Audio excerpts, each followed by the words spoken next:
to the IFF TV podcast.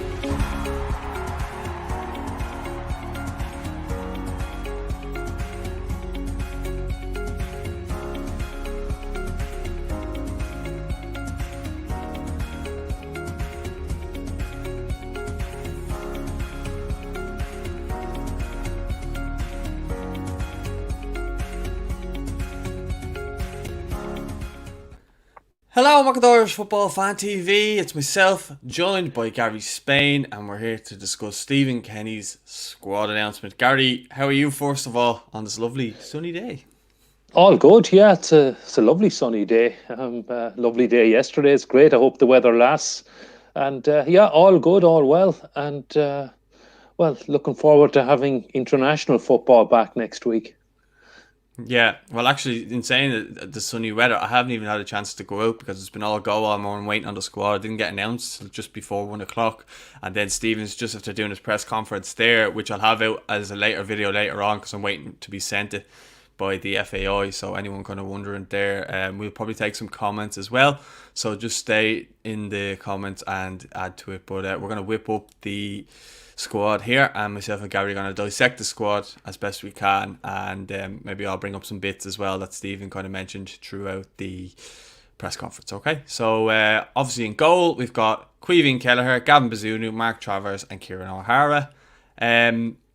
Just with that, Gary, Kelleher, it seems he's being assessed on Sunday, and if he's okay then he'll travel. They're going to be in Manchester, it seems, and then they'll fly out to Serbia that way, so they won't be training back in Dublin. So when they're meeting up, they'll be meeting up in Manchester.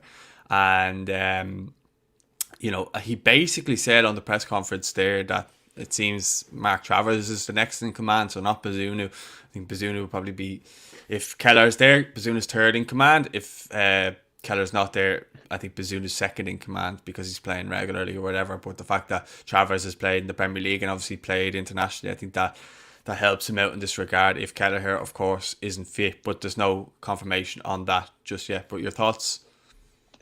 Yeah, I suppose my thoughts would be if Caoimhín Kelleher, I hope he's fit because he's got experience this season in both the Premier League and the Champions League for Liverpool. And if Jurgen Klopp trusts him, and yeah, he hasn't let Jurgen Klopp down, I obviously think we can trust him, and I'd be happy to see him in goal in Belgrade.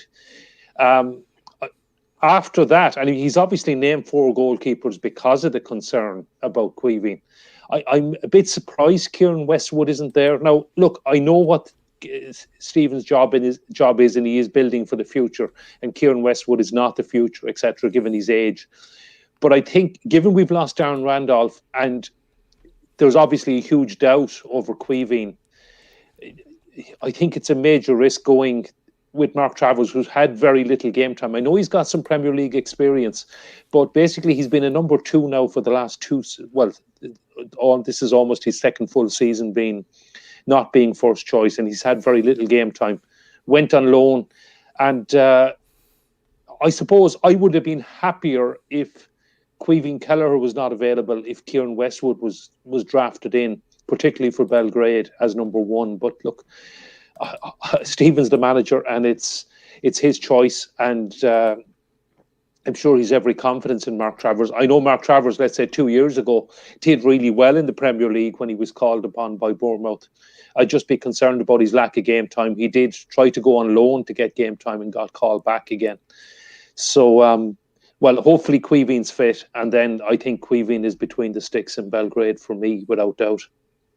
Well, he did mention the fact that Westwood himself said he is very much still in contention, but he's just himself 60% fit. So that's what it was. It wasn't, Westwood kind of ruled himself out, but Stephen was looking at drafting him in, and he has broken ribs. He's not training, he's just playing matches and just trying to get by that way. So it seems he could be used in the future. Again, maybe just not this window, but after that. So I wouldn't rule him out completely for future windows. He's very much still interested in playing for Ireland. That's what the talk was on the press conference. Then just in defence, we've got Seamus Coleman back, our captain. We've got Matt Doherty, Enda Stevens, Shane Duffy, Dara O'Shea, Ryan Manning, Cyrus Christie, Kieran Clark, Kevin Long. I've got Manning in there twice. But anyway, you happy to see someone like Manning in there? Do you know what I mean? We've spoken previously about other players maybe playing in that position. I think Ryan Manning is probably the next best in terms of a natural fit at that left back if anything happens to Andy Stevens. Yeah, I think that's it. I mean, I think he will play. If anything happens, Enda Stevens will be first choice, and I think Ryan Manning will be going as backup. I mean, the other option is Darragh O'Shea can probably play anywhere along the back, but I probably expect Darragh O'Shea to play in central defence. So yes, I think Ryan Manning makes perfect sense as backup to Enda Stevens. I think there's no real surprises in that list for me. I think we're reasonably well equipped, despite the obvious huge loss of John Egan. I think we're reasonably well equipped at the back. Yeah, I think so too. I think our defence is actually is no real issues there. Even though I would have liked obviously John Egan to be playing, but we all know the situation there. He's injured, so I think Kevin Long. A few people were disappointed with him getting in ahead of Darrell Lenihan, who's been captain in Blackburn all season and doing really well. I think someone said Kevin Long on Twitter played 4 games and been largely a substitute. I know he came off the back of last season and the lockdown and played really well for Burnley, but again, I think he's a good backup. I don't see him really playing. I think it'll be between Duffy, Clark and O'Shea to start the game, to be honest. He basically also said that Shane Duffy is not an automatic starter. He said that none of the players in the squad are actual automatic starters, and you probably have to agree with him looking around, because Randolph's obviously not playing. The right back situation, maybe left back, I would say Enda Stevens is probably guaranteed the left back the nod there. But other than that, you're looking around that squad, you don't really see anyone being an automatic starter. He said he also wouldn't be afraid of dropping him, but he did also mention that Shane Duffy's never let Ireland down when playing for Ireland. Now, people will go, what about the game again? I think it was Finland, or was it Bulgaria, or one of them games where he, but we were in the middle of summer at that point and no pre-season or anything like that, so we'll allow for that. But other than that, when we've called upon Shane Duffy more often than not, he's been our saving grace more often, Yeah, I mean, the worry in Shane Duffy is not in any way his Irish form. It's been his performances for Celtic this season. So, and that's where I suppose the concern is. I mean, a few months ago it would have been ridiculous to be saying Shane Duffy is not an automatic starter. But I agree, and it's quite likely he may not start in Belgrade. I'm actually happy with the decision to bring in, to keep Kevin Long in the squad. It's not really to bring him in. I think Kevin's a decent defender, and he didn't let us down in the autumn when he was called upon. He was very unfortunate with injury, and Matt Doherty had to go in centre back. But then he came back, and he's got some game time, and he's very much kind of a steady Eddie at the back. You know what you'll get. I don't expect him to start. But if we call on Kevin Long, I have no doubt he won't let us down. And I wouldn't actually have any concerns about playing Kevin Long. And I think he deserves his place in the squad as things stand. So I think that's the right call for me. And it's probably where I would have gone as well. You could say maybe Darrell Lenihan is a bit unfortunate not to get in ahead of Cyrus Christie, given that we have 4 full backs in the squad as well. But maybe Sai gives cover for midfield as well. So that's the way I see it. Who's going to start in central defence? For me, I would nearly guess I would expect it to be Darragh O'Shea and Kieran Clark. But as you say, Shane Duffy has never let Ireland down, and he may well be the choice for Belgrade. I think Shane Duffy will actually start, to be honest with you. I think he was just kind of saying that if he does need to drop him, he can drop him, basically. But he was saying that Shane Duffy's back in training with Celtic, so he must have been carrying a knock or something. But it seems as though he'll be okay. We got to remember that some of the players in this squad may get injured this weekend and may not actually travel at all. So we'll be hoping that everybody comes through this weekend unscathed and can travel with the squad, or at least be assessed. You got McLean and Kelleher are going to be assessed on Sunday. People asking in the comments, I don't know if they're taking the piss or not. They're asking where's Randolph and Egan. Clearly they're injured, otherwise they'd be in the squad. Just going to go through the midfield then, and maybe the wingers as well. So you've got Jeff Hendrick, Conor Howrahan, Jason Knight, Alan Brown, Jason Malumbi, Josh Cullen, and then you've got Darrell Horgan, Ronan Curtis, Callum O'Dowda, and James McLean and Robbie Brady probably as your wingers. slash midfielders, because Robbie Brady kind of never really actually plays on the wing for Ireland, but he may feature on that right wing position. I know Stephen likes to play him on that side, but I suppose that's to be expected. Maybe Aidan McGeady, people were wondering, would he start, or sorry, would he be called upon? He wasn't. Ronan Curtis has been. He's younger. It seems he's got an eye for the future at this point as well. I think calling up the likes, he was talking on the press conference about how he managed Dunfermline and he was coming up against Aidan McGeady back then in 2007. And he said he watched him a couple of times with Charlton and stuff like that. Really thinks he's a great player and all, but kind of just the usual kind of malark of, yeah, he's a good player, but just not this time around. Yeah, I suppose McGeady was the one we're looking out for. But I think if you take any Irish squad going back nearly as long as I can remember, there's always going to be some cause celeb. Now, I remember it was Liam Brady in Jack Charlton's time. It was Andy Reid under trap. We had Wes Hoolahan for a while. And I suppose is Aidan McGeady the latest in that. And look, Jack Byrne. Jack Byrne as well. Yeah, there was certainly, Jack's obviously injured, but maybe it would have been, well, maybe Jack would probably have been in the squad. But anyway, so I think it is very much an eye for the future. I mean, Aidan is 34. He's playing in League One. Yes, he is playing very well and he is creating a lot of chances. And maybe there is an argument for having him on the bench in Belgrade to spring him if we needed someone to pick out a pass or create a chance. But I can see, look, Stephen is very much building for the future. I mean, he has managed the under-21s. He's brought through a lot of the young players. And I can see why he's doing that. And I know maybe I'm contradicting myself because I was arguing for Kieran Westwood if he was available to play in Belgrade if Caoimhín Kelleher isn't available. But I think for the forward positions, I can see why he's going with the younger lads. Now, Ronan Curtis, I suppose, does it come down to a choice between Ronan Curtis and Aidan McGeady? Yeah, I think that's probably what it was. Ronan is what is he, at least 9 years younger than Aidan, and he probably has more to offer, certainly in the future. So, yeah, I think, look, every Irish squad, you're going to have someone. The media have to have someone to write about. So I think Aidan McGeady will be the story. Why wasn't he recalled, etc. But I can see why Stephen has done it. I mean, it is a case we are building for the future. And dare I say it, we're probably even looking more to qualify for Euro 2024 than for Qatar next year. But I'm not ruling out us at least making the playoffs for the World Cup. But it is probably a decision for the future. Yeah, I would imagine so. Just on the attackers then, so you got Callum Robinson, who has not really been playing for West Brom lately. Aaron Connolly, who he was optimistic about would join back next week with the squad and be available. Shane Long, James Collins and Troy Parrott obviously got his first senior goal, professional goal on the weekend there. And I think had he not scored that goal, he probably wasn't in the squad. But he has scored it at the right time. And they are our attacking options. Well, I'll be honest. As soon as I saw the squad, I went straight and checked, is Aaron Connolly in there? And then I checked Caoimhín Kelleher. I'm delighted Aaron Connolly's there. I hope he's fit. I think for me, you were saying, Paul, you don't see too many automatic starters in it. And no, Stephen Kenny said that.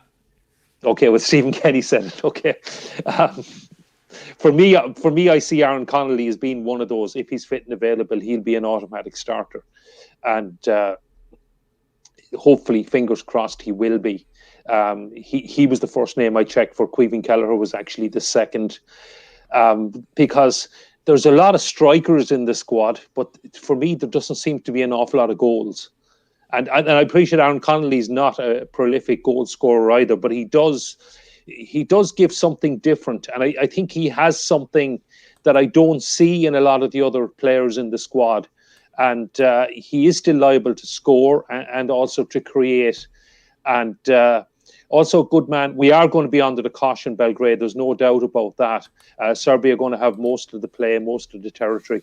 And Aaron is someone that has a bit of pace, can get in behind the defence. and maybe can cause them problems on the break. So for me, he's one of the crucial players, the forward players that we need available. And I'm delighted he's there. I don't expect to see Troy Parrott get game time in Belgrade. Maybe he's someone we're looking for in maybe the Qatar friendly to get more international experience. Callum Robinson, a couple of months ago, I would have said he would be in a certain starter. Now I'm not so sure because, as you say, he's got very little game time for West Brom. Good to see Shane Long there, and Shane Long back again.